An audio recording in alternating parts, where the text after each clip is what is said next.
Hello and welcome to Just One More Watch. Welcome today to the review of yet another new release by Zelos. Is there a more prolific micro-brand than Zelos? Is there a more popular micro-brand than Zelos? Are these two questions perhaps related? They do say strike while the iron is hot after all. Today is something of a first for the brand, best known for sub $500 dive watches. It's a retro racing chronograph with a 2-register automatic movement, admittedly with a price tag of over $500. These launched later today priced at $1,200 USD each, which may be a lot for a Zelos, but it's actually very fair, I think, for an autochrono with Valjoux architecture. It's called the Vitesse, it's available in 3 different colour versions, and it's frankly gorgeous, a really classy looking watch. Now, unlike some of my previous Zelos reviews, which can be a bit of a scramble with me receiving the watch down here in Sydney only a few days or sometimes a few hours before they go on sale, I actually got this one delivered last week, and so I've had a more relaxed and relaxing time assessing it. I think this might be my favourite Zelos that I have reviewed, and I've reviewed a few of them over the years. Perfect? No, I do have a few moans and niggles as always, but I think they've combined old and new styling cues very successfully in this one. Now, you saw the pop-up. This video is sponsored by Zelos. I will of course therefore leave a link in the description of the video to the landing page for the Vitesse. I believe they are only making 100 of each of the 3 colour variants. Are there therefore 300 fans of the brand with $1,200 burning a hole in their pockets at the moment? I guess we'll find out in a few hours' time. Let's flip the camera and have a look at it. Okay, so before we have a look at the watch, let's have a look at the listing. As I said, these are launching in a few hours' time, so I'm delighted to be relatively early to this particular party today. 3 different colour variants. Salmon, which is always popular for Zelos. That one appears to have blue accents on the sub-registers and on the dial. There's a blue version with orange accents and including a bright orange chronograph hand. And there is a classic black and white, well, it's kind of silver really, Panda. This one with red accents. Now, from the previously released press shots, I thought salmon was the killer colour, but having spent some time with the Panda, I'm beginning to think that that might be the best looking variant of the 3. The packaging should look familiar. Well, it should look familiar if you bought a Zelos over the last 12 months or so, that is. If you haven't, this is now what it looks like. They stopped using the large wooden boxes and have started using these smaller aluminium cases, much to the relief of the guys who've got 25 Zelos and were considering renting a storage unit for all of the wooden boxes. The metal warranty card and the 1-year warranty should also be pretty familiar by now. I think they've gone for a fairly crowd-pleasing set of dimensions with this one. Nothing here is so delicate as to put off the big wrist brigade, but similarly, nothing here is so large as to put off those with slightly smaller wrist circumferences. It's a classic 40-20, so 40mm in diameter with a lug width of 20mm. Lug-to-lug distance is 48mm, a thickness of 14.4mm, including the box dome sapphire crystal, more on that later, and weight when sized for my 7-inch wrist is 160 grams on the nose. It is made, surprise surprise, of 316L stainless steel with a mixture of brushed and polished surfaces, brushed sides and lugs with a nice polished chamfer in between. But what actually is a surprise is that there has been hardness coating applied to the case of the watch, something I wasn't necessarily expecting. I really like the 2 high polished steps on the bezel leading up to that big piece of high box domed sapphire crystal with anti-reflective undercoating designed to look like the plexiglass on the chronos of old. A nice vintage styling cue and a nod to the past then. As are the sharply downturned lugs, again helping this one wear well on smaller wrists as discussed. The slightly undersized Zelos signed crown is screwed down, but the watch still only manages 50 meters of water resistance. That's 50 less than I would like, but still 20 more than the Omega Speedmaster or the Breitling Navitimer. Now, they call the bracelet beads of rice. I preferred to call this style a beads of jubilee. It's a mishmash of a beads of rice, a jubilee and an engineer. I'm sure you see what I mean when you look at it. 9 links, all individual and independent, meaning there's a little bit of flex in every direction to keep it comfortable, but not too much. The pair of outer links are high polished. The 7 inner links have a very nice brush texture to the upper and lower surfaces. And then there is the clasp. First up, it looks great. As I said in the intro, this watch combines vintage and modern styling cues nicely. The clasp is very much case in point. It has multiple finishes, brushed on the sides, high polished chamfer back to brushed, and then a high polished raised center section with the Zelos Z set in a bead blasted background in the middle. Double security pushers, a milled scissor, and a new on-the-fly adjustment system. This is very reminiscent of what Rolex use in their Glide Lock clasp, 5 different positions for just over a centimetre of adjustment. It's nice and secure, it works well. This is the style of clasp I have said in previous videos that I hope Zelos would introduce to their $1,000 plus watches. But what of the movement? A big part of the draw of this one surely is the auto chrono. This is a La Joux-Perret L100. Not the first La Joux-Perret movement I've seen in a Zelos, and I'm guessing therefore it won't be the last either. As mentioned, it's based on the legendary Valjoux 7750, but with a number of changes. It features bi-directional winding, which takes away the noise and the wobble of the 7750, and the chronograph is activated by a column wheel, as you can see here, instead of a cam and lever system. The power reserve has also been pushed up to over 60 hours.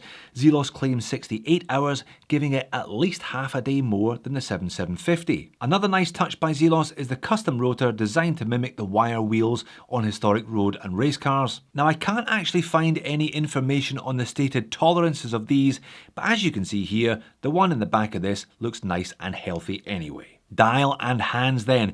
The L100 is available in various configurations, but Zelos have chosen a very simple dual register layout here with no date complication. I'm sure some people would have preferred the addition of a date, but it does give the dial a really clean look, as does this Panda colorway. White, or more correctly, silvery white, with black and white recessed subdials and black surrounded hands, indices, tachymeter markings, and black recessed minute track. The hands are slender batons, semi-skeletonized with just a tiny touch of colour on the tip of that chrono hand.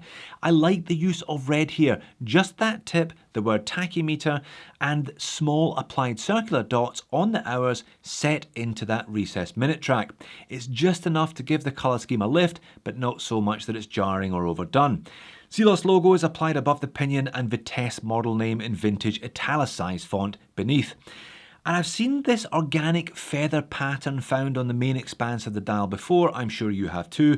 I've seen it on models by Stratton and Phoebus, for example. I think it looks good here. Again, it adds something different without being overly noticeable, and it manages to incorporate a pleasing sunburst effect as well. Overall, with the dial in hands, old meets new convincingly here, I think. And when you turn the lights out, there's another reminder that this is a contemporary model from a contemporary brand, the Lume. Zelos have always been well known for good lume, and in particular for two-tone lume, and those little red dots I mentioned earlier on glow orange after dark, albeit a little bit briefly. The rest of the dial and hands using BGW9, which glows bright pale blue after dark. I previewed this watch in Lume Wars at the weekend. It beat a Tudor Black Bay chronograph on the way to the semis, so the Lume is definitely pretty good. On wrist, it wears really nicely. No problem getting the right fit, obviously, because of that adjustable clasp.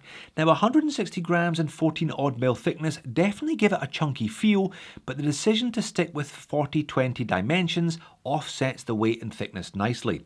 It's certainly a watch I would be comfortable wearing loose below the knuckle. I did say earlier on that the crown was slightly small. This is where that actually becomes an advantage. There's plenty of light play as well, from the high polished lug chamfers, the high polished step bezel, the 9-link bracelet, and the sunburst dial. Alright, what about a very brief look at a couple of rivals/alternatives that I think also help put this one's price in context. On the left is the Stratton Speciale, powered by the Valjoux 7750, hence the day-date complication. Perhaps the styling cues from this one are a decade or two later than the Zelos, but Stratton are definitely a brand that makes a great racing chrono. These are $1,200 US, the same as the Zelos, but for that you only get a leather strap and not a bracelet. Now, if you want to go big brand, on the right is my Hamilton Intramatic. Now, I went for the manual winder, but an auto is available. This one is powered by an ETA, oddly enough, also based on Valjoux architecture. These are going to sting you at least $1,650 grey market, and a chunk more than that if you buy it from Hamilton directly. In this particular sandwich, $1,200 for the Zelos doesn't look all that expensive anymore, does it? Okay, so moans and niggles then. I said in the introduction this one wasn't perfect. I'm going to highlight a few areas that I think one should take note of before purchase, put it that way. Including of course the first area that I always highlight in every Zelos review, that being the 1-year warranty, but no one seems to care, they keep buying them anyway. Now this is my first encounter with the movement, it's a relatively new one to market after all, and I must admit I found it a little disconcerting the first time I wound it by hand. It has a very, very distinct noise. I'm sure many of you are now familiar with the kittens of rotor noise doom. Allow me to introduce the penguins of manual wind weirdness. Now that is a weird manual wind, is it not? I spoke to Elshan, who assured me that they're all like that, so it's nothing to worry about, just a quirk of the L100, but even the penguins were a little bit freaked out there. And I must admit, I'm not overly impressed when brands advertise the thickness of the watch without the crystal. I've also seen it as effective thickness. I mean, great, but they don't go on to sell the watches without the crystal, do they? So what is the point of even mentioning it? It's like advertising the weight of a car without the engine, or the cost of a house without the roof. It's marketing sleight of hand, and I never feel it's all that necessary, to be honest. The watch is 14.4mm thick, and it wears nicely. That shouldn't be a figure that Zelos is afraid to publish because it's exactly what you'd expect from this type of watch. And where are the leather straps? The press shots for this one feature multiple images of the watch on leather straps, but one is not included within the package, nor is one available for purchase as an optional extra. I think for $1,200 US, a freebie might have been nice, but if not a freebie, then at least give us the option to buy them from the shop. Perhaps these are coming, I will definitely be picking up a couple for this one, but the shop has nothing in 20mm lug width at the moment, in leather anyway. Until they launch, here's what this one looks like on a black cross-stitch Horween leather strap. The only problem here is obviously that the hardware isn't Zelos branded. And my final complaint is regarding legibility. This is definitely not the most legible watch that I have encountered. Now obviously I only have hands-on experience with the Panda variant, but from the photos, the other colour choices don't suggest they're going to necessarily be any better. The hands are only as thick, or should that be thin, as the indices. Now I'm well aware that this is a stylistic choice because this is a retro piece, but it's one that doesn't lend itself to particularly good at-a-glance legibility. As mentioned, I think the black hands are very aesthetically pleasing on this Panda version, but they do cause some problems when they overlap with the black sub-registers, as you can see here. Now hand width and hand colour are both decisions taken during the design process, and I'm sure they were decisions taken knowing that legibility would be slightly compromised, but there are aesthetic benefits to compensate for that loss of legibility. But overall, I love the Vitesse. Definitely one of their most convincing watches overall so far. Multiple nods to the past with the step bezel, the box sapphire crystal, the beads of rice-ish bracelet, but multiple reminders that you're still wearing a Zelos, one of the best contemporary watch brands. The organic dial texture, the subtle but effective use of colour, the lume, and a very modern clasp with on-the-fly adjustment. I think it's thick but still nicely wearable. It both looks and feels chunky, which is as it should be. A clean dial design with 2 registers and no date, hardness coating on the case, and a Swiss automatic based on classic Valjoux 7750, but with a number of upgrades to the original architecture. I think the price is perfectly reasonable considering what you'd pay for this style of watch from one of the bigger Swiss brands, and particularly reasonable considering how strong Zelos's used prices are. Now, whether this one will sell out quite as quickly as some of their other more affordable models do, well, we'll just have to wait and see, and we don't have to wait too long. So there you have it, a gorgeous offering from Zelos. Not cheap, but I think well worth the asking price, particularly with the strong retained value that I'm sure this watch, as every other watch by the brand, will have. If this one wasn't quite your cup of tea, why not check out my review of the Starfighter for a much more contemporary looking chronograph, or another one of my personal favourites, the Titanium Swordfish.